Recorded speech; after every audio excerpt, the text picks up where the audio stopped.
Welcome into another edition of the BlueWhite Tailgate Pawcast. Andrew Calista, Mike Gross, and Frank Bodani joining you. Make sure you follow us on Twitter. Mike Gross at Mike Gross LNP, Frank Bodani at YDR Penn State, and myself at Calista Andrew. Reach out to us, BlueWhite Tailgate Pawcast at gmail.com, and also hit those guys' professional emails up at their news organizations to get your opinions heard. Let them know what you think of the Nittany Lions. Gentlemen, it's Penn State USC. Finally, baby, we got some big names, got some energy, marquee matchup. This is what Tim Delaney envisioned when he started the Big Ten expansion. I guess, yeah. Rutgers in Maryland. This is it. This is it. How excited are you for Penn State USC? Well, I'm looking forward to going out there, and I think it is a good matchup, even though USC has wobbled a little bit. I think they can test Penn State in some ways that nobody has to this point with their quarterback and their wide receivers. So, it's and you're right. This is, no matter what you think of this conference expansion, which I think most of us don't love it unqualifiedly, it does create a lot of interesting, geographically intersectional matchups that are, throughout the regular season. This is one of those. Yeah. And I think that you're going to have to be a program that's going to have to deal with the circumstances, meaning the travel, time differences. And there's just something about James Franklin, that I think he will have his team at least prepared in that regards, right? Because he just seems like everything to the T when it comes to stuff. They're a team that beats the people they're supposed to beat, meaning they got their stuff, their things together, to me. And I think that they will handle the travel part of this well, but I'm not so sure that all the former Pac-12 teams are going to do that. USC had a big question about how they were going to handle this competition, this kind of travel. And they are wobbling right now. And I think this is Penn State's opportunity to go in and slay the bear. How's that? It's just too bad they don't have enough of an airport up there at State College. Why does it always come down to size with guys? Like, we're talking about lengths of runways. What a question. I mean, why does it always come down to size with guys? Thank you, Mike Portman, for that great video on Twitter that took off. It was everywhere. Mike Portman, a great friend of the show.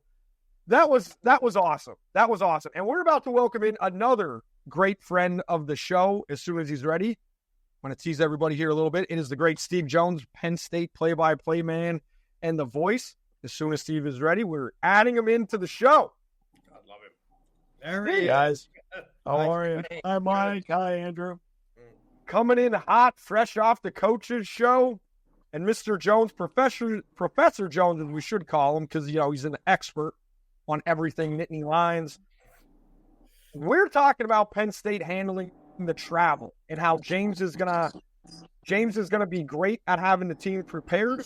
What are your thoughts? You've been around James a long time, traveled over to Ireland, they handled that. You've done a lot of cross-country trips. Why is Penn State going to handle this and the east to west travel not going to be a big deal? Well, we're not going by wagon train. The that would be a story. Huh? That would be a story if you went by wagon train. It would be a big story. But you have to remember, when they play a game at Rutgers, the travel takes about 4 hours. Right? Well, they're going to go 5 hours and 15 minutes. Right? I mean, I know you got to go to Harrisburg first, but then fly out. It's like 4:40 on the way back. Right? So you can't make too big a deal out of it because then the players think it's a big deal. I mean, leaving on Thursday is smart. It's what Virginia Tech did when they went to Stanford. Virginia Tech went out to Stanford, left, on a Thursday, played the game on a Saturday, won the game, came back. And that's what he pointed out to the team, that, hey, look, they did this, that plan worked. They put a lot of time in. Andrew Nelson Sports Performance put a lot in as to what it means. And UCLA, when they came here, flew into State College, but they went back to Los Angeles out of Harrisburg because it's just the length of the trip going back is just so different because you're going east to west. So Penn State's going to fly straight back into State College when the game's over. So I don't think it really is a big deal. In fact, they're going to practice, I think, at SoFi Stadium on Friday, which will be going to need for the players. That'll be good. Oh, yeah, that's cool. Yeah. No biggie, in other words. Yeah. I mean, but Mike, you have to treat it that way. You have to treat it as if it's no big deal, because guess what? They're in the conference. You're going to have to do this again. Oh, sure. Yeah. Now, Steve, how hampered have you been over the years by the size of that State College airport? I mean, you personally, how? None. The size of the plane you need to get out of here, ever since they expanded the runway to get it to its current length, right, it's been flying in and out of here all the time. Now, when they were doing it back in 98, I think they were doing it. Not long ago. Okay. Yeah, we had to go up to Williamsport for the whole year. I remember in basketball for the NIT, Penn State won its opening game, and then had to go to Dayton next. Right. And the game was on a Monday. So Sunday, on the bus, up to Williamsport, get on the plane, fly to Dayton, win the game over Dayton, fly back, get back about 1 o'clock in the morning to find out that they had to go to Georgia Tech for the Wednesday game for the quarterfinal, which meant 10 hours later I had to get back on the bus, go back up to Williamsport, get back on the plane, go down to Atlanta, win that game, fly it back into Williamsport, bus back. It's like, by the time it was done, you're like, okay. I was ready to go out and get on the concrete my dolphin stand. Yeah, really. That was a concrete, baby. Well, Steve, how do you sort of feel about, the conference expansion? So now we're playing teams that we never played before, or Penn State's playing teams they've never played before, and some of them are brand names like USC. It's a whole new world. What do you think? What do you think of it? Well, let's do it from two different perspectives. Let's talk about the team perspective first. For Lincoln Riley, for example, his job, the day it happened, got more difficult. At the same time, James Franklin's job and Ryan Day's job and Sherrone Moore's job, that got more difficult because suddenly now you've got USC, you've got Oregon, right? Washington's a good program, UCLA. Conversely, there's nobody in the Pac-12 of an Ohio State, a Michigan, a Penn State. Yeah. So everybody's job got more difficult because of the depth of the conferences. And that's one of the reasons why you're going to see the SEC and the Big Ten, when they get together in Nashville this week, talk about getting 4 automatic bids for each conference into the college football playoff because they have the depth and others don't. From the broadcaster's point of view, it's exciting because, I may have done, this is my 43rd season doing Penn State basketball. I've never done a game at Pauley Pavilion. Right. Penn State's only played UCLA once, and that was in the Carrier Dome in the NCAA tournament. I did that game back in 1991. So I did the game, but I've never been to Pauley Pavilion or the Galen Center or, up to the Knight Center or to Heck Edmonds Pavilion. I've never been to any of them. So it's exciting to go to new places, different places. I love the competition, the idea of the brand names. And to me, it's a more exciting, dynamic national conference from the broadcaster's point of view. From the coach's point of view and the logistics of it, it became more difficult, and the logistics are more difficult. But at the same time, you know what? If you're a fan, you have more big games than ever. And take this Saturday. Penn State, USC is going to be followed by Ohio State, Oregon. Yeah, right. That's the new Big Ten right there, and that's exactly what the conference was hoping for when they put this together. Hey, Steve, Frank Badani. Good to Hey, Frank. be with you. Hey, I had from your perspective, calling the games, being the voice of Penn State, what about this team has maybe impressed you, even a little surprisingly, the development of it or one aspect of it? Is there something just from your vantage point that sticks out to you the most right now, 5 games? Frank, better in the trenches. which in the Big Ten you have to be. You look at the way they've run the football, the UCLA game aside. You look at the way they've run the football in the first 4 games of the season, and having Singleton and Allen back there has made a big difference. But they've blocked it well, and they've protected Aller really well to this point. And then the defensive front, because of the development of the tackles, Zane Durant and Devon Thomas in particular, Penn State's become exponentially more stout up front. And I think that's made a big difference, because the last thing any quarterback wants is pressure in their face. They don't want it straight ahead. They can handle the edges because they can step away from that. They can't handle it right up the middle. And Penn State's getting that, especially from Durant at this point, which is then, Frank, allowing guys like Abdul Carter and Denai Dennis Sutton to be even more effective, because you have people coming at you from all angles on this defense. So I would say in the trenches, that's been the part that, while not being a pleasant surprise, I think has been a big plus for them to this point. When Jack played, your partner Jack, when he played at Penn State, give me a couple similarities between him and Abdul Carter as linebacker. I know we're going back decades, but Sure, both great linebackers. Come on, give me something. Well, okay. First of all, Jack is in a special category because he had the ability to use his brain as well as his athleticism. And he could see things, and that's why on the broadcast, why he's so brilliant on the broadcast, is that he sees things. And his ability to drop into pass coverage, he was the best pass coverage linebacker in the history of the National Football League. I always find it interesting. People will talk about Jalen Ramsey has 15 interceptions. He's one of the greatest corners of all time. Jack had 32. Okay, 32. As a linebacker. So, as a linebacker. Now, Abdul Carter, as a linebacker, brings tremendous athleticism. And, remember, in Jack's era, Jack was playing in the 220s, right, when he played. Abdul Carter's playing at 250. Now, he's off that edge now, and then they take him and they can put him in the middle like that. And one thing about Abdul Carter that is really significant with him, a quarterback will walk up to the line of scrimmage, and he'll identify the middle linebacker because that'll help set protection. He'll then identify the safety to help him identify what coverage happens to be. But the third part is they have to figure out on every down, where's 11? Is he on the edge? Is he on the left edge? Is he on the right edge? Is he floating in the middle?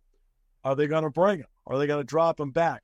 And that's where Abdul Carter's become a better player in the linebacking spot, is his ability to drop in, get the proper depth of a drop when they decide to drop him and get into a passing lane. And that's what's made him a really good all-around defensive end linebacker at this point. And his ability to rush the quarterback is superior. I mean, he already has the 7 tackles for losses already in the early going of this season. And he's just getting better and better, because it's different when you go up to the line of scrimmage, because the hand fighting's different, right? And the size of the man you're facing is different. And also the possibility you might get chipped by a running back or a tight end, which conversely takes that guy out of the pass battle. So there's I'm keeping Carter away, but now I've only got 4 guys going. Yeah. In Beaver Stadium on Saturday, you had Jack Ham up in the booth, Shane Conlon down on the field, and Paul Posluszny. Were you a part of any conversations between those 3 guys? And if you have been, what kind of knowledge is just spilled, just from an outsider's perspective, just listening to those 3 guys talk about football and playing linebacker?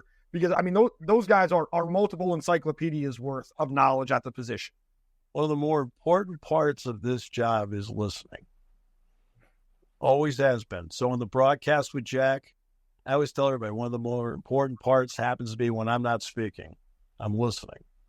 Because he brings so much knowledge to the table. I'm going to learn more about the game just by sitting there. And that's, to me, that's what makes a great analyst. To me, a great analyst is that when the game is over, I know more about the game and about the sport. See, he does that. Shane Conlon and Paul Posluszny, the same way. Now, we may exchange a bunch of stories. There's a lot of stories that are told along the way. Most of them are true. But there's a lot of stories that are told, but you listen to them as to how Paul played against the modern pass game, how Shane played when it came to time to play somebody like Miami. Jack's experiences in Super Bowls and also when he played. There's a lot of similarities between the three of them, right? Because great players do have a lot of elements that are similar. The game may be slightly different than when each one of them played. Each era brings with it its own personality. But they all have really a common bond. And the way Paul played the pass, the way Shane played the pass, the way Jack did, all so similar. And so you learn a lot just by sitting there, keeping your mouth shut, and listening. My mom has told me that forever. Huh? I learned more just from listening to you. I just try to be quiet and listen to you. And Tom Allen and Andy Kotelnicki, you're around practice and stuff. What are they? What kind of leaders are they? What kind of teachers are they? How's it connecting? How is it working? So let's start with Tom Allen. Very enthusiastic. Really enthusiastic, gung-ho about how he goes about it.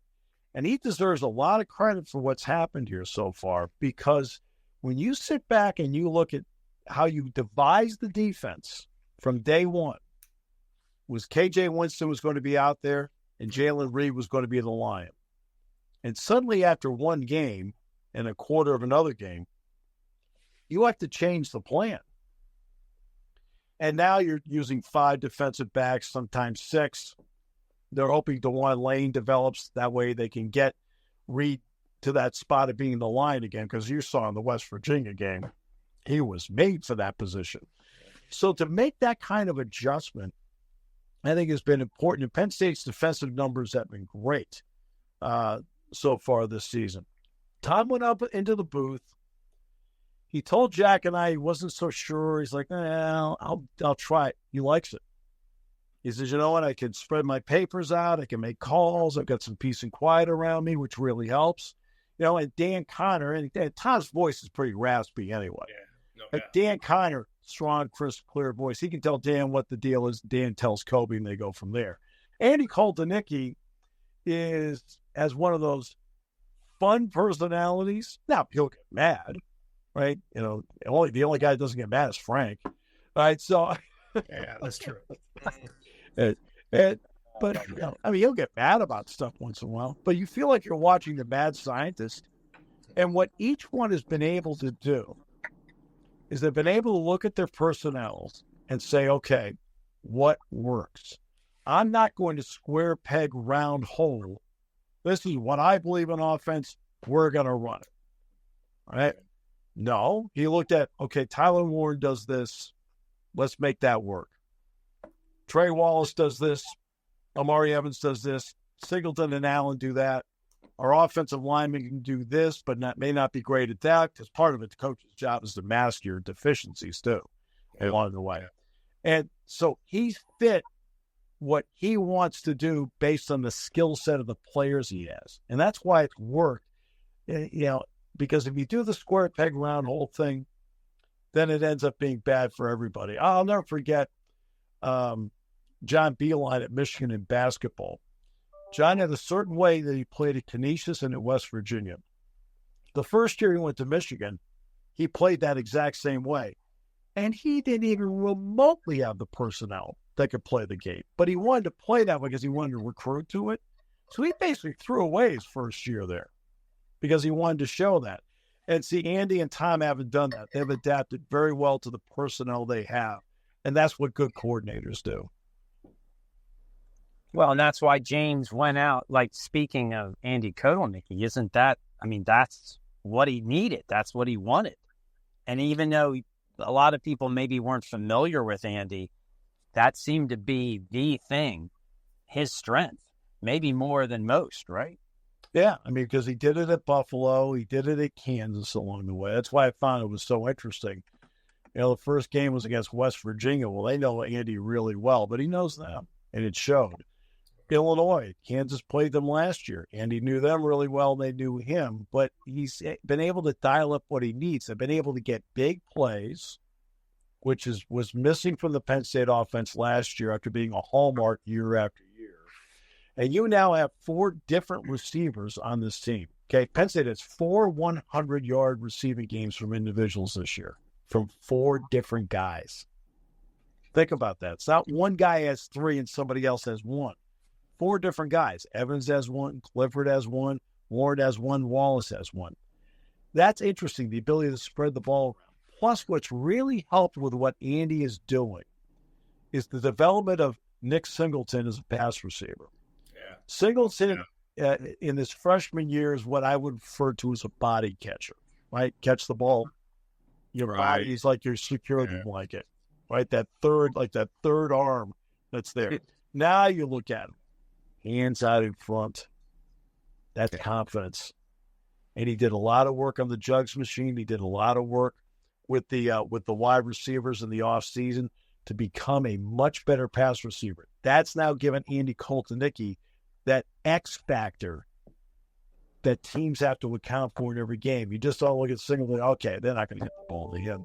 Now you look at him and you say, hey, you know what? They're going to get it. The ball to him in the passing game. He can make such big plays. So Andy's got the guys to work with. That makes a big difference. The old thing, it's not just the X's and O's, it's the Jimmys and the Joes. Yeah, they have good skill kids. They've got that. Yeah. Steve, going off of that, you'd mentioned the 4 wide receivers, and that's not including Tyler Warren. Right. Talking about Jimmy and the Joes, you've seen a lot of great tight ends at Penn State. Is he the best ever, in your opinion? Well, he's the best throwing tight end. Yeah. He's got to go down. That's an easy one for you. Come on, he's got to go down. Talk about small sample size. Yeah, I didn't say it was like a wide group here to pick from in that area. But you know what? The fact that they can do so many things with him as an all-around player, because look, they've had great tight ends from Ted Kwolek all the way up to Mike Gesicki. And Kwolek. All right? And Penn State's just had a bundle of great tight ends, but not one that's this versatile. Some tight ends are converted wide receivers these days. All right? Well, he's a converted quarterback. But you look at him now at 259 pounds. So let's just do the basics. He can block. You can put him in the backfield, he can block. You can put him in H-back, he can block. You can put him on the line of scrimmage, he can block. And he embraces it. Next, he's got great hands. I mean, if he drops one, everybody in the stadium's like, what the heck happened? Yeah. Right? I mean, he's just got great hands. He runs terrific routes.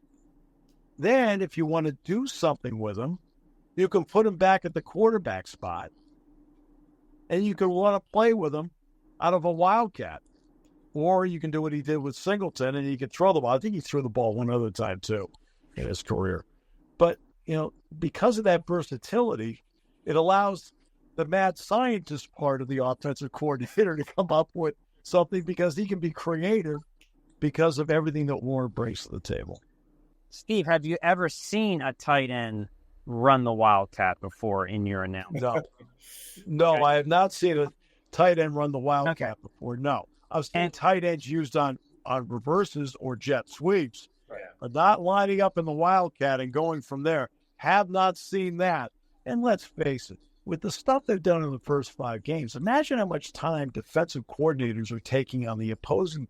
How much time they're taking in practice just to get ready for something that Penn State may not use, but they still have to take the time to do it instead of maybe spending time on something else. And I think that's been part of the genius of all this, of using this stuff as often as they have during the course of the first 5 games, because now you have defensive coordinators out there saying, okay, we got to spend part of our practice doing this. Steve, what do you think about really now Penn State in some ways is using 3 different guys in the quarterback spot?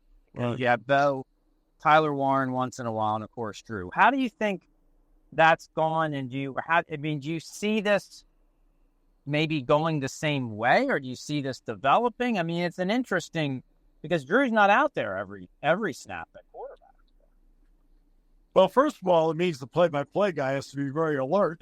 You do? Yeah, you're going to pay attention. I miss it sometimes. The argument always is about the rhythm of the quarterback in the offense. That's always the argument. But I think what people don't take into account is that when you're running this every day in practice, it becomes no big deal to the quarterback because he's used to it. So Drew's used to, okay, on this play, I'm going to split out. On this play, I'm going to be in the slot. On this play, I'm going to shift. On this play, Bo's the quarterback. On this play, I'm going to put Warren at quarterback. When you're doing it every day in practice, it then becomes actually no big deal during the game because you're used to it and it's what you do all the time anyway. So it doesn't take away from the rhythm of it. The only thing it does is it makes sure that the quarterback, that the play-by-play guy needs to be on his toes as to who's playing quarterback this time through. Yeah, I don't think it's been a big deal to Aller at all. I haven't had that sense at all. I know a lot of people would sort of assume that, but that's not how it feels to me watching it anyway. No, and remember, too, Drew's the one still calling the plays in the huddle, right? I mean, he's got the headset, the whole thing. He's calling the set and the whole thing. Yeah. Well, and then he splits out, and people say, "Well, what a waste!" Except it's not a waste. He's taking a guy with him. Yeah. So it's not like there's defenders like going, it's just Drew. Don't worry about him. They have to put somebody out there with him. Mm. That's interesting. Anything earth-shattering in the coaches' show today, Steve? Well, it was Jordan Hill, and it was the swimming and diving coach. Oh, there you go. James, I left practice at period 9 today. James couldn't do the show because it's a Tuesday night. So earth shattering. Some people ask me what the best part was. It's at the end. No, I just the T block, 1 block. Yeah. Steve, this is the last one I got for you, and I appreciate the time. Really appreciate you joining us here on Blue White Tailgate Podcast. You mentioned the rhythm with the quarterbacks. A football program and a team wants to be in a rhythm. USC is not in a rhythm this year. They're coming off a loss. Does that make them more dangerous for Penn State this week, being that they're fighting for their college football playoff lives? You go online, you've already seen talk of Lincoln Riley not working out there, and we're not getting into any speculation. But does it make them more dangerous for Penn State going into their place to play on the road? I know that's always brought up. See, and I'm old-fashioned in the fact that I look at matchups. How does it match up? For example, you watch the Minnesota-USC game. What was the matchup that really hurt them? What really hurt them is that the Minnesota defensive ends got great pressure against their tackles. Moss was constantly having to climb the pocket to try and make a play. Well, no offense, last I checked, Penn State's defensive ends are pretty good, right? So how is USC going to handle that? I thought Woody Marks had a terrific game running the ball for them, and they've got 4 wide receivers. Yeah, they got the wideouts. Oh, between Hudson and Deuce Robinson and Lane and Branch. I mean, they're pretty good. The tight end's really not a part of what goes on with them. But it's not like, Andrew, they don't have talent. They've got talent, right? Now, defensively, I was impressed by how Minnesota ran the ball on. Right? That's where the Singleton and Allen part comes in. So Penn State, if Penn State wins the trenches, I think they have a strong chance of winning the game. And part of it's going to be, too, for USC, is do they get Eric Gentry back on defense? Gentry's a really good player. He did not play the Minnesota game. He had hurt his neck in the Wisconsin game, and they took him out. Now, he went in the front seat of the cart. So he wasn't laying on the back of the cart when they took him out. But that'll be one of the keys for them getting him back. I look at every game, and I think everybody's dangerous. Because I'll sit there because I'm looking at personnel. Oh, this guy can play, that guy can play. I'll give you an example, Bowling Green. The Bowling Green game, there's 2 things that stuck out to me right away about Bowling, or 3 things. Quick pass game. Jack and I thought the tight end was phenomenal going into the game. Well, it turned out he was, and he was phenomenal against Texas A&M too. And I said they got 5 power forwards in the offensive line.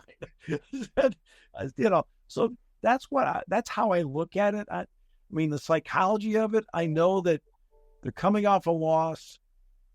They probably feel like they're back to the wall. It's a home game, and let's see how it plays out. I also think something that will be important in this game is going to be the third quarter. Both teams have been excellent third-quarter teams this year. Which one in the third quarter is the one that takes the game over? All right. Excellent. Well, Steve, thank you very much for stopping by. You're going to be a frequent guest because I'm going to hit you up. I know when we're talking basketball season, I'm going to be hitting you up all the time, talking about Coach Rhodes' program and things like that. So thanks for stopping by, especially on short notice. Well, Mike's already on my case about the Lebanon Valley games because I can't go. Right? Yeah, I can't go to that either. I would love to go to that. All right. Yeah. The Friday night before Wisconsin. Yeah, we're going to be traveling. Yesterday. He looks at me, he says, "What? You can't take a 6 a.m. to Madison?" I said, "Do you think you could?" He goes, Yeah. "No." Yeah, that kind of. I just came to that realization the other day about that myself. Yeah. But pleasure. Thanks, guys. I really appreciate Good to it. talk to you, Steve. Thanks so much. You're the man. All right, guys. Steve Jones, great stuff right there, really breaking it down. I did want to ask him, what's more important for a Penn State win, Nick Singleton on the field or the length of the runway? But we're not gonna get Steve into trouble. Let's not go. We're not gonna go there. No, but one thing we didn't get to talk about is DeAntoine Lynn. He really has the USC defense playing capable defense. Now, this is completely different. If USC is playing defense like this the last couple of years, Lincoln Riley is looking at being in the playoffs multiple times because they're winning a lot more of their games. Yeah, and that's first of all, he's a guy who played at Penn State, and also he's a guy that Riley kind of hired away from UCLA, which is where he was a year ago. So that's kind of interesting. And they are a little beat up on their defense, as we alluded to earlier with Steve. So we don't know who's going to be there. We don't know. That's one of those things where you have to, I guess if you're Franklin, you have to prepare, assuming the guys are going to be there. And then, if they're not, that's good, I guess. But, yeah, they're better. But Penn State's defense, I think, is at another level based on all available evidence, statistical and otherwise, right? Yeah, I think Penn State, and we don't always talk about this, I think Penn State has a chance to set the pace of the entire game with their offensive line and their running backs. And I think it's not necessarily going to be an immediate reward always. I think to me, you should be able to, and you need to be able to wear out USC's front and their defense. And you might have to be patient doing it, but to me, it's there because they do not have the physicality and depth on defense to be able to handle what Penn State, for example, gave Illinois. So can Penn State do that and play clean? And, That's part. and Drew Aller I think he's going to be fine. But, I mean, he has to, in some ways, prove to people that he can be on a big stage and do well, because the last few big games, so to speak, he's got to show more on a stage like this. Are you guys concerned at all about the slow starts that Penn State Mike, you kind of wrote about it, I thought, in your 5 things taken away from the game. And Penn State it's kind of been a pattern, a slower start offensively, even defensively. UCLA did get a second quarter field goal. Somebody on this show called that for their 3 points. Is that something to be concerned about, especially with the time change? And again, going into a fired up team, into a strange environment that Penn State's never been in before.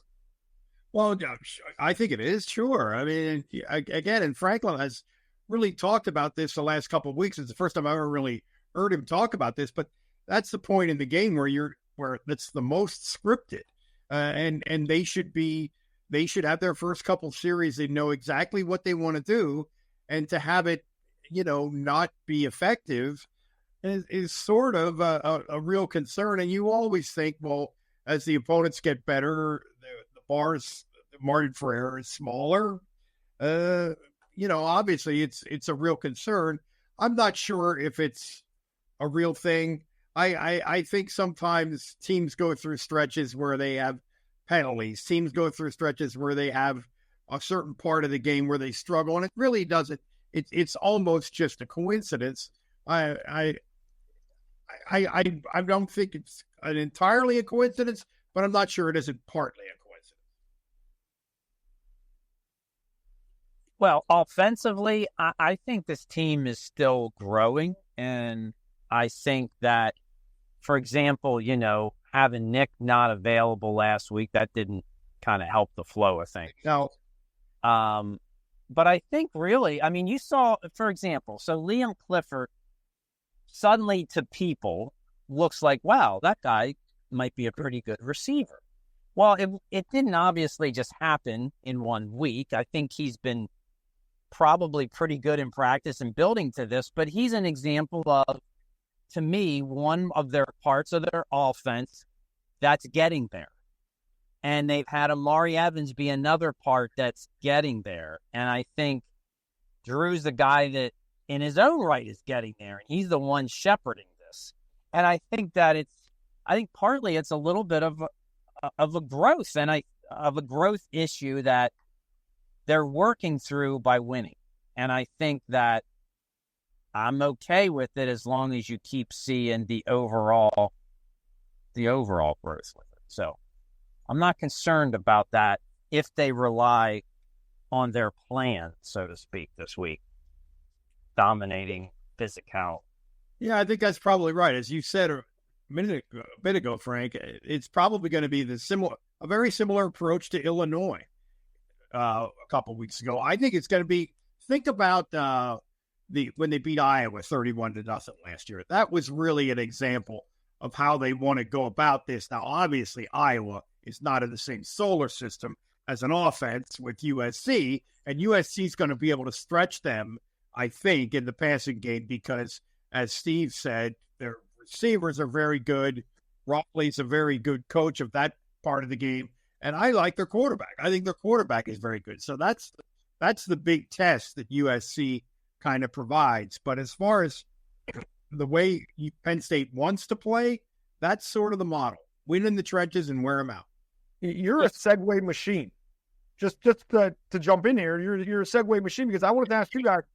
Steve brought up all their weapons. Plus, you add in Riley, and we know he likes the quick passing game because he's done it at Oklahoma, and to great success. Who's the biggest threat?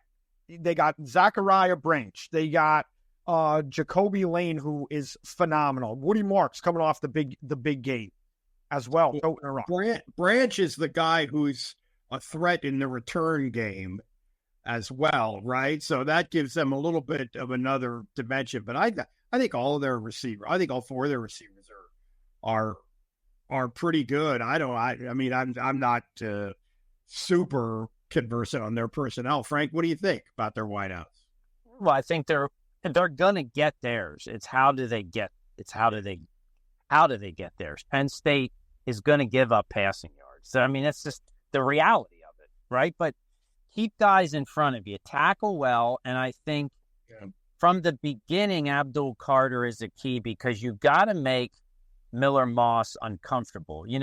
Minnesota and other teams maybe didn't sack him a lot, but they pressured him all the time.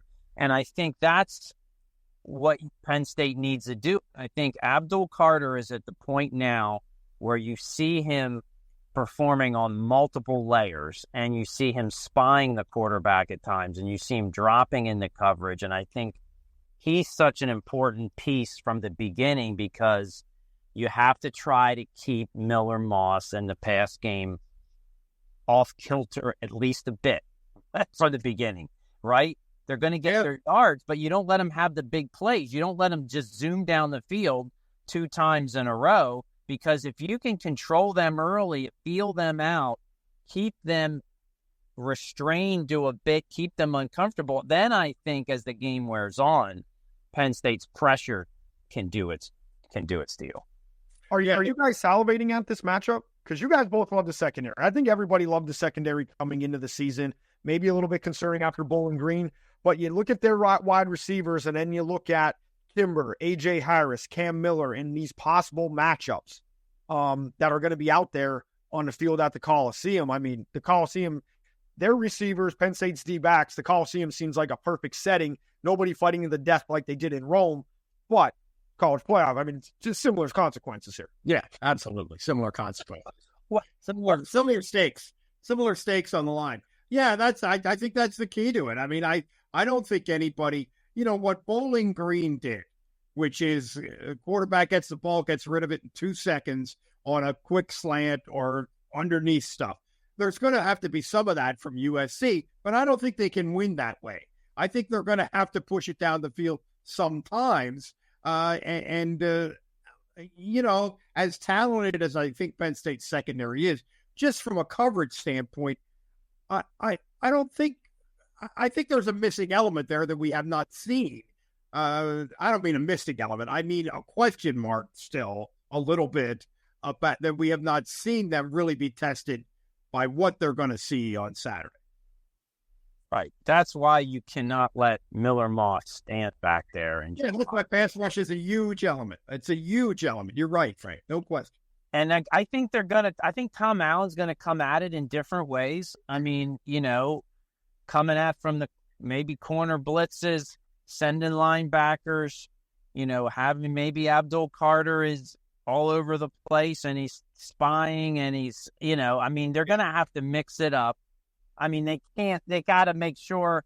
And I think Penn State has the talent up front to keep the run game in check. They need to do it. All right. They need to do it because you can't just forget about their running back. You do have a good running back. Yeah. Right.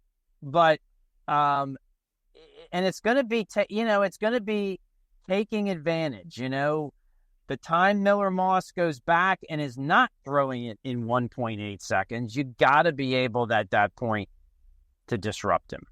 Yep. And I think Penn State has the defensive backs to hold up well enough, but you cannot let a quarterback back there. The last time Penn State's played a high-level quarterback was in the Peach Bowl like this. And unfortunately, Penn State did not have their starting quarterbacks really in that game.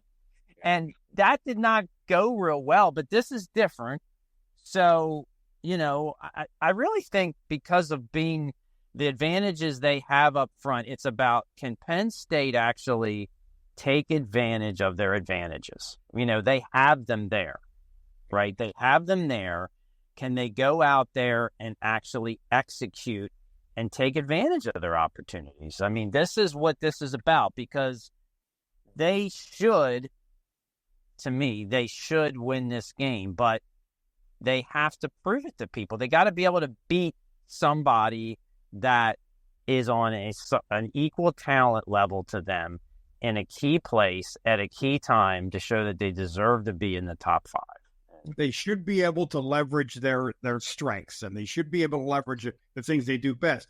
But if penalties are a problem, like they have been at times, that's going to be harder to do. If these sluggish starts are a problem, as they have been at times, that's going to be harder to do. You know, like it always is.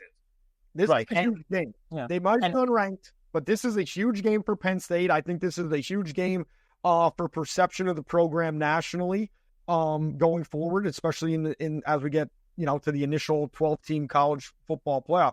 Before we get to picks, we do have to talk about the UCLA game a little bit. So let's hand out our Lions roar. It's our trademark. Who wants to go first? Frank, Mike, handing out the Lions roar. Frank gets to go first. Like I've gone first too much. Just pick one. One Lions roar. That's all I get is one. Give you two because you never get mad, as Steve said. So you could have two. God, I just want to hug Steve. He's such a kind guy. Okay, Liam Clifford has got to get one because, I mean, the pass game, Drew Aller, half his yards almost went to number 2. Unbelievable, right? Career game for Liam Clifford. So important that we have a receiver, that Penn State has a receiver other than, say, Trey Wallace, a wideout to step up. How big is that going forward? So I'm just going to keep it there because you know what? We went with Zane Durant, for example, in the past. So he's playing incredibly well up front. And Denai Dennis Sutton should have had a much bigger statistical game with 1 fraction of a second sooner on those 2 pass plays. But Liam Clifford's my main line. It's amazing how often you think a Penn State defensive player has had a huge game, super active, a lot of energy, around the ball all the time. And then you get those defensive stats at the end of the game and he's got 2 tackles or something. I think those defensive stats are so deceptive. I'm going to go with Ryan Barker. They needed is that the guy's name? Yep. It is. Yeah, right. Are you questioning yourself? It's like, wait a minute. I know the backup kicker to start the year. I got no sense of recognition from the group, so I thought maybe I got the guy's name wrong. I am very used to getting people's names wrong, so that's probably anyway. For him to step in and under the gun a little bit and do a good job at a position where they have not done a good job previous. It looks like he's going to be their kicker going forward, and that was a real problem that we talked about a week ago. That at least Ryan Barker slapped a Band-Aid on it for the time being. Lefty kicker takes me back to the Kevin Kelly days. There you go. Nobody. I'm surprised. Quentin Martin made it to me. I mean, obviously the run game and Katron Allen, but I thought Quentin Martin coming in, and how much prep he had to know he was going to play that much. Maybe it was right before the game. We shall never know. One of the great secrets of the Nittany Lions. Yeah. But I thought him coming in, because you could not go into USC without having a running back at quality reps and provable quality reps that they belong on the field. So to me, and I mean, we all kind of are assuming that Singleman's going to play. I think he is, but we don't know that. We don't know if we're 100% sure. And if he plays, we don't know if he's 100%. So exactly. So I think that's why Quentin Martin gets my Lion roar. Unsung moment, I'm going to go first. Big Vegas block. I mean, brought the most energy to the stadium. When outside of a big guy scoring a touchdown, you're bringing the stadium to the feet on a block. Tip of the cap to Big Vega on that pull, and got the national recognition that he deserves on it. What do you guys got? What didn't we see? And Cooper Cousins, by the way, had a nice combo block on that same play. The nastiness that you guys have wanted to see from the offensive line, all right there for me. Been waiting to see that for decades, it seems like. Man. And of course, my boss was so excited about the Vega Ione and with how he was trending. I had to do a story in the middle of the game about him, but it's worth it, right? Because when have you seen a guy at Penn State do that? What are the odds that he has to get the ball at some point this season? And he weighs 350 pounds. I mean, he's big. He's not only a guard, he's big for a guard. Can they get him the ball? Is it possible to have him touch the ball at some point this year? I think it is. Yeah, I think it is. And we assume that Andy Kotelnicki is listening in, so, plant the seed. He will be. We'll send it to him. We'll send it to him. I'm going to go with, just in general, Zakee Wheatley, how much he was around the ball and sort of was in the middle of everything. It's not really a moment, but I just thought there was a sequence early in the game where he really put his imprint on it. And we've been hearing from Franklin for the whole time that he's been here that Wheatley has such a great nose for the ball and a great sense of the ability to make plays. And I thought we saw a sustained stretch of that. Again, not one moment, but a sustained stretch of that on Saturday, which was pretty cool. Very important bringing him up, because teams that go really far places and do really well are going to be teams that have an All-American get injured and go out, but have somebody or some people step up to play on those just as well at times in his place. Yeah. And Penn State loses KJ Winston, and at least for this week, Zakee Wheatley stepped up almost like he was needed in the beginning of that game. And I think Dejon Lane needs to progress. I think they seem happy with that, but that's key, because, this isn't Ohio State where you lose an All-American and you have another one that's necessarily ready to roll in his place. Okay. So Penn State needs Zakee Wheatley to step up, needs him to do it. And so he's definitely worth monitoring going forward. And if they can get to the point where they can get Jalen Reed back into the Lion position full time, and I think they're eyeing that in the second half of the year, that will be a big development. Yeah, that may not be a huge element on Saturday, but down the road, Ohio State, Wisconsin, etc. Yeah, no question.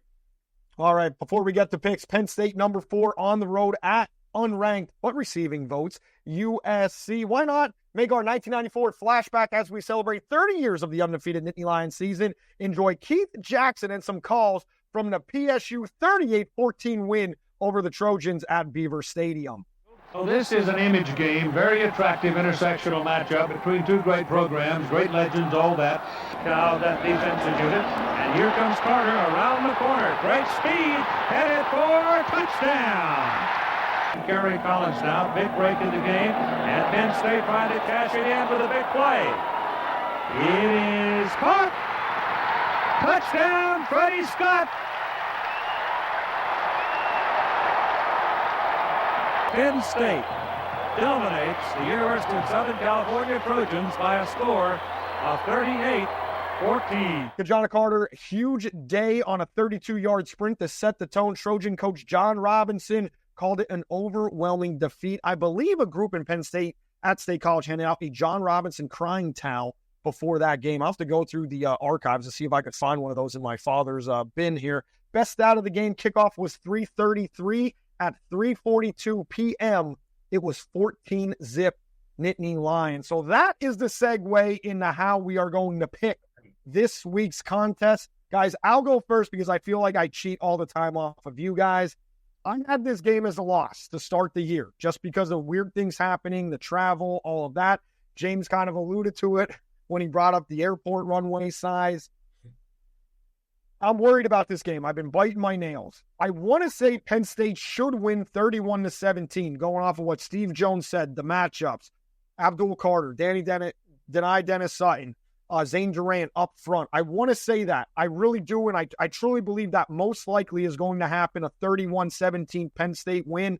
But USC's back against the wall, and I do believe that they have to come out. Lincoln Riley's job. People are getting upset out there in Southern California. They win 24-23. If Penn State keeps USC under 23 points, though, they 100% win this game. That is my prediction. So 24-23 USC. I hate doing it. I hate it. I'm nervous. I got palpitations. Somebody start talking so I don't dig myself any deeper. Wow. Wait, are you predicting a Penn State win or a Penn State loss? Penn State, I'm saying 24-23 USC. Okay. Is my prediction. Well, you're picking USC? I picked 11-1. I want to cry. I do, because Penn State should win this game 31-17, and I think that's 90% what's going to happen. I'm going against my gut and going, what are you talking about? Get behind the game, Kalista. My prediction is something weird is going to happen. Something weird is going to happen, and it's going to be 24-23 USC, and I'm going to be very upset on the way home. Well, I'm stunned by what I just witnessed. I'm not sure what to do with it, but I'll say another thing kind of interesting about, we talk about the travel. There's been so much talk about that this week. Or we just had Steve Jones on the show saying it's no big deal. Don't make a big deal out of it. On the other hand, we had James Franklin on Monday making a speech about the airport. So, okay. This game opened with Penn State as a 4-point favorite. It went to 5.5 within less than 24 hours, I believe. The line of scrimmage usually wins. It wouldn't surprise me if they lost, but the line of scrimmage usually wins. I think the line of scrimmage wins. I'm going to go 31-23 Penn State. All right. Yeah, I kind of agree. I mean, Nick Singleton's healthy, plays. I think it's a big moment for Nick Singleton, a national type moment for him in the run game. Same for Abdul Carter on defense. And I think, your stars are the headliners, but I think it's the foundation of your team, the line that just kind of owns the game. They're not going to keep USC shut down, but they're going to control it. So pull away at the end, 28-17 Penn State. Mark it down. Very good. I think Frank said something there that I think is kind of true. With Singleton and with Abdul Carter, guys like that, I think this could be a situation where Penn State's guys start to get some national recognition. Those are two guys that are maybe Exhibit A and Exhibit B. And this is kind of a big stage on Saturday, and that could if things go the way they could for Penn State, I think it's kind of some national recognition, I think, for players and for the team. So Absolutely. Yeah. Go, Frank, go ahead. I'm sorry. No, I was just going to say that it's an interesting game because it is exactly what Mike said. Like one of those moments that Penn State and their stars kind of need to grasp. Is USC a top 5 team? I do not think so. But it's still a big stage. Like it's a perception thing. They're going to USC. They haven't been able to, in James Franklin's time, convince people they can win so-called big games on the road.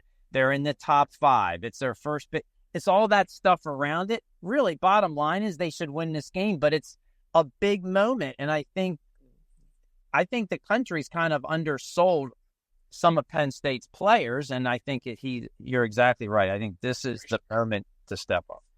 I would also put Tyler Warren in that category. Oh my God. He's going to throw a pass to Drew Aller, maybe not, but at some point. There we go. There's a prediction. Andrew, that's how you do a prediction. I know, and that's what I'm getting at. So just so we're clear, Mike's 100% in on a Penn State win, very close in score with Frank at 28-17, and I'm 90% in on a Penn State win 31-17. But I don't know why I'm going with 10%, and that's only because I thought before the year this was going to be a loss, and I'm totally confused with the Minnesota loss playing into this game. I alluded to it with Steve Jones being a factor. I don't know, but I'm going to stick. I'm not going back. I'm not going back to the 31-17 thing. I'm sticking to it 24-23 Trojans. I'm going to hate myself. I know that. I pray I'm wrong. So that's what we're going with. But I said 11-1 for the year, and this was my one, and I'm sticking to it. I'm a man of my word, like the Joker in The Dark Knight. And with that, that is it. That is it for this edition of BlueWhite Tailgate Pawcast. Very entertaining. We got great shows coming up. We have a lot of guys from the 2016 team lined up. Grant Haley, Trace McSorley. We're going to get Aeneas Hawkins on here. And a great episode next week with Brad Spider Caldwell for the bye week. Thanks for listening. Make sure you reach out to us, BlueWhite Tailgate Pawcast @gmail.com. We'll see you next week.